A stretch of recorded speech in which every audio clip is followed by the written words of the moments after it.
Changing default passwords on hardware is a vital security measure. Passwords are widely known and easy for attackers to exploit.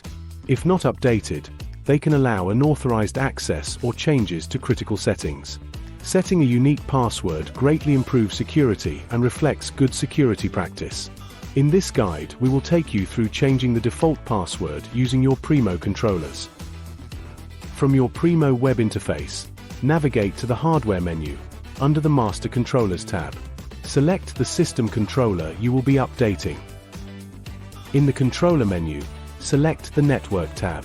At the bottom of the screen under the Advanced Settings, select the Change Password option. A Change Password field will open. Enter in the current or default password. Next, enter in your new password and confirm the new password. Choose Submit to commit these changes. The password length and alphanumeric requirements of your new password are linked to the security policy applied to the user profile you are logged in with. This can be configured further under the Security Policies menu.